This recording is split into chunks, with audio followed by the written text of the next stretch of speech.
Fala aí, fiel, tudo certo com vocês? Bom, mesmo depois de saírem várias notícias de que estariam trabalhando para rescindir o seu contrato, o zagueiro Raul Gustavo, que não joga mais de um mês, desde aquele lance com bandeirinha, ele mal é cogitado para ser titular, teria chamado a atenção do Vasco nessas últimas semanas e, cara, convenhamos, tem grande chance de se transferir nessa próxima janela, tá? Infelizmente, eu não acredito que o clube vai receber alguma coisa em troca disso, acho que a única compensação nesse caso seria a economia com os custos mensais dele, ainda assim, na minha opinião, cara, se for para liberar um jogador só porque não tem mais serventia pro treinador ou pro time em si, que pelo menos faça a reposição de maneira decente nessa janela, ainda que seja com a promoção de alguém da base, por exemplo, porque vocês estão vendo aí, falta não só qualidade, mas também quantidade. Nessa Copa América mesmo, o banco só vai ter no máximo 4 opções para posição e se um machucar ou for suspenso, como é o caso do Gustavo Henrique nesse final de semana, vai acabar ficando com apenas 3 opções no banco e uma delas ainda é o Raul Gustavo. Então, se for para liberar pro Vasco de graça, que pelo menos faça a reposição,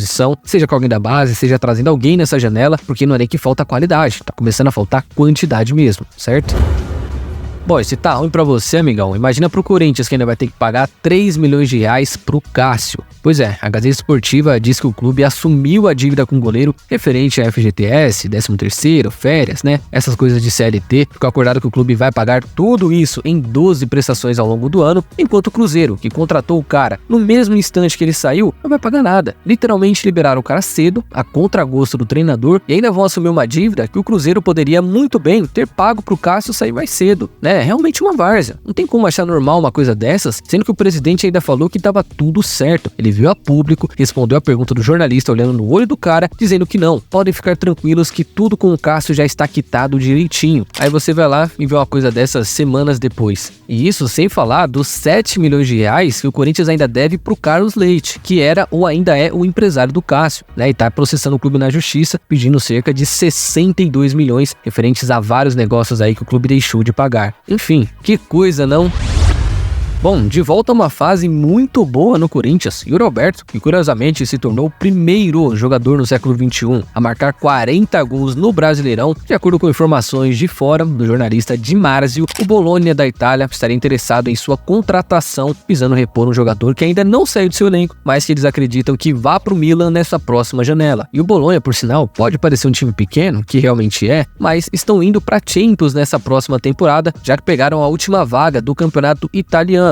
Ou seja, é um time que está investindo pesado em seu elenco, tem dinheiro para fazer algumas contratações e o Yuri Alberto seria uma delas. Mas aí que tá, né? O que seria esse tal de investimento pesado? Será que é o suficiente pro Corinthians aceitar vender o Yuri? Porque pra mim é aquilo, cara, tudo bem, eu entendo que ele tá numa fase boa, é novo, tem 23 anos, tem potencial pra seleção, tem potencial pra jogar no Real Madrid da vida, mas hoje eu não vejo ele como um cara insubstituível, muito pelo contrário. A questão é, como o Timão só tem 50% do passe dele, ao meu ver, vale mais a pena manter ele por aqui, esperar um retorno em campo, do que vendê-lo por um preço razoável e receber uma mixaria, né? Sei lá, vender por 20 e receber 10, vender por 25 e receber 12,5. E claro, talvez quando ele voltar pra fase ruim, e se voltar, espero que não, mas caso volte, eu mude esse discurso. É, bem capaz. Só que pensando racionalmente, eu acredito que menos de 30 milhões de euros nem vale a pena conversar. Portanto, eu duvido muito que o Bologna esteja disposto a fazer esse investimento em apenas um jogador e duvido muito que o Corinthians vá vendê-lo por menos de 30 milhões, tá? Lembrando que o mercado de centroavante, fiel, está cada vez mais escasso no futebol como um todo, não só no Brasil, o mundo inteiro tá perdendo essa posição aos poucos. Então,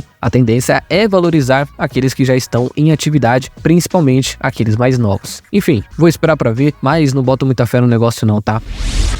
Bom, já vai fazer aí pelo menos uns 6 meses que a diretoria está tentando melhorar o contrato com a Nike, ao mesmo tempo que busca outras alternativas no mercado. E dessa vez, segundo o que diz o Globo Esporte, o Corinthians está conversando com a empresa em busca de renovar esses valores que a diretoria considera e realmente é defasados para o que o mercado oferece hoje. Pô, o Palmeiras tira 42 com a Puma, o Flamengo 70 com a Adidas, então o Corinthians tirar apenas 30 por ano, fora royalties, é muito pouco. E detalhe, Fel, o atual contrato é válido até o fim de 2025, mas tem lá uma cláusula que renova ele automaticamente até o fim de 2019. Cláusula essa, por sinal, assinada por Roberto de Andrade lá em 2017, que na época que assinou, recebeu ali cerca de 25 milhões de reais em luvas. Então, é justamente essa cláusula que o Corinthians visa mudar nos próximos meses. Só que a maior dificuldade para isso acontecer é que não basta apenas uma vontade do Corinthians. Não, precisa de um consenso dos dois lados, tanto da Nike quanto do clube. E ao meu ver, cara, isso tem que acontecer, porque ia ficar bom pro pro clube e pra marca. Queria continuar com o Corinthians como o único clube de futebol no Brasil, ou seja, exclusividade é muito bom, e esse é mais um argumento, inclusive, que o Corinthians tem para renovar esse contrato. Então você vê, iria realmente ficar muito bom para os dois lados. Enfim, torço muito por esse acerto, tá? Quero muito que essa renovação aconteça, que tudo fique bem, porque eu sou do time do Virgulado, tá? Eu gosto dos designs, eu gosto dos produtos, e é um casamento perfeito na minha visão, que já dura mais de 2 décadas. Então, apesar de muitos até reclamarem que a marca cobra caro nos produtos, que algumas camisas são feias, que não dá para continuar assim, na boa, é só olhar em volta. A Puma pratica esses preços, a Adidas pratica esses preços, todas cobram caro, e o pior, tá? Como a Adidas patrocina muitos times no Brasil, as camisas ficam parecendo que são iguais, porque os mockups são os mesmos, só mudando as cores, coisa que a Nike também faz, tá? Isso não é exclusivo da Adidas. A questão é que no Brasil, apenas o Corinthians usa a Nike. Então vocês entenderam o poder da exclusividade? Enfim, torço muito pela renovação, pelo aumento dos valores e que fique tudo bem para ambos os lados, certo?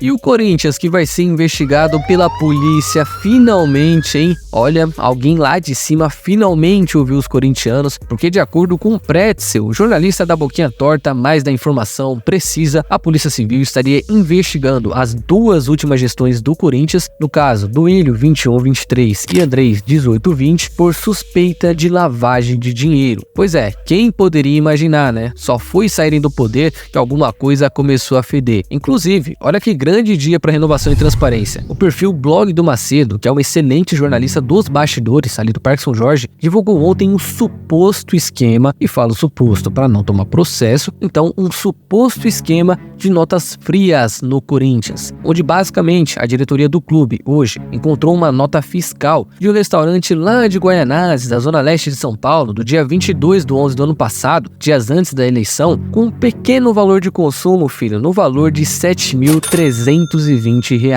Porra!